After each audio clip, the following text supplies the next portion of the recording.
2026 চনৰ নিৰ্বাচনত জুবিন গাৰ্গৰ ইছ্যুৱে প্ৰভাৱ নেপেলায়। কা আন্দোলনৰ সময়তো বিজেপি প্ৰত্যাহ্বানৰ সন্মুখীন হৈছিল, কিন্তু নিৰ্বাচনত বিজেপি জয়ী হৈছিল। কা আন্দোলনৰ সময়তো আপোনালোকে কৈ আছিলে যে বিজেপি প্ৰত্যাহ্বান হ'ব বুলি। কা আন্দোলনৰ পিছতে আমাৰ ইলেকশ্যন হৈ গ'ল।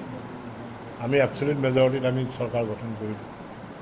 জুবিন গাৰ্গৰ ন্যায় প্ৰদানৰ ইছ্যুৱে বিজেপিৰ ভাৱমূৰ্তি ম্লান হোৱা নাই বুলি তেজপুৰত এই বিস্ফোৰক মন্তব্য বিজেপিৰ সাংসদ ৰঞ্জিত দত্তৰ। চাওক, চৰকাৰ এখনত থাকিলে চৰকাৰখনত চেলেঞ্জ আহিবই। এইটো চৰকাৰখনৰ যিকোনো ক্ষেত্ৰতে চেলেঞ্জটো আহিব। নহয়, চেলেঞ্জটো মই এইটো আমি পৰিস্থিতিৰ মোকাবিলা কৰিবৰ কাৰণে চেষ্টাটো কৰিমেই। আমিতো পৰিস্থিতি যিমান হয় আমি মোকাবিলা কৰিবৰ কাৰণে চেষ্টা কৰিম, তাক কণ্ট্ৰল কৰিবৰ কাৰণে চেষ্টা কৰিম। আৰু এইটো ঠিক জানিব, বিজেপি কেতিয়াও জুবিন গাৰ্গৰ বিৰোধী নহয়। জুবিন গাৰ্গৰ ঘটনাটোৰ পিছত মাননীয় মুখ্যমন্ত্ৰী ডাঙৰীয়াই যিটো ক্ষিপ্ৰভাৱে যিখিনি কাম কৰি গৈ আছে, মই ভাবিছোঁ চৰকাৰখনে ভালেই কাম কৰিছে। পৰিয়ালৰ মতে আলোচনা কৰি তেখেতে সোণাপুৰত জুবিন ক্ষেত্ৰ যিটো আজি জুবিন ক্ষেত্ৰ নিৰ্মাণ কৰিবৰ কাৰণে তেওঁৰ পৰিয়ালৰ লোককে তেওঁৰ পৰিবাৰকে হেড কৰি এখন কমিটি বনাই দিছে, বা অসমৰ বিভিন্ন ধৰণৰ বুদ্ধিজীৱী হওক সংগীত শিল্পীসকলৰ লগত লৈ এখন কমিটি বনাই দিছে।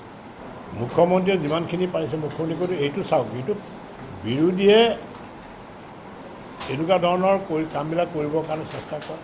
এতিয়া SOP দিয়া হৈছে 10টা বজাত মুখ্যমন্ত্ৰীয়ে 10টা বজাৰ পিছত তালৈ যাব লাগে। এতিয়া কোনোবা যদি ৰাজনৈতিক নেতা 10 বজাৰ পিছত গৈ পেলাই যদি 200-250 মানুহ লৈ পেলাই যদি যায়, তেতিয়া আমি কি কৰিম? গতিকে আমি আহ্বান কৰিছোঁ অসমৰ ৰাইজক। যোৱাকালিতো তাত বহুত মানুহ হৈছে জুবিন ক্ষেত্ৰত, মানুহ আৱেগিক, মানুহ গৈ আছে, মানুহে তেখেতক ভাল পায়। ইফালে সাংসদগৰাকীয়ে আন এক তাৎপৰ্যপূৰ্ণ মন্তব্য, জুবিনৰ ন্যায়ৰ দাবীত আন্দোলনো কৰা নাই আৰু প্ৰতিবাদো কৰা নাই। ন্যায়ালয়ৰ পৰা ন্যায় বিচাৰি সজাগতা সৃষ্টি কৰি সমদল উলিয়াইছে। কিন্তু কথা হ'ল কি যে বিজেপিয়ে আমি আন্দোলন কৰা নাই। আমাৰ কথা হ'ল কি যে আমি জুবিন গাৰ্গৰ যিখিনি দোষী, সেই দোষীখিনিয়ে ন্যায় পাব লাগে, মানে শাস্তি পাব লাগে। জুবিন গাৰ্গে ন্যায় পাব লাগে। আমি ন্যায়পালিকাক কৈছোঁ, যোনে শাস্তি দিব, আমি ন্যায়পালিকাক কৈছোঁ যে আপোনালোকে ন্যায়টো সোনকালে দিয়াৰ ব্যৱস্থা কৰক। আমি জনসাধাৰণ ৰাজপথত আমি আন্দোলন কৰিবলৈ অহা নাই। আমি তেওঁলোকক আমি ন্যায় দিবৰ কাৰণে আমি ক'বলৈ আহিছোঁ। এইটো আন্দোলন নহয়, এইটো আপুনি কেনেকৈ ক'ব আন্দোলন একো নহয়। চৰকাৰৰ বিৰুদ্ধেও প্ৰতিবাদ নহয়, আন্দোলনো নহয়। আমি ৰাইজৰ মাজত সজাগতা বৃদ্ধি কৰিবৰ কাৰণে, সচেতন কৰিবৰ কাৰণে আমি আহিছোঁ।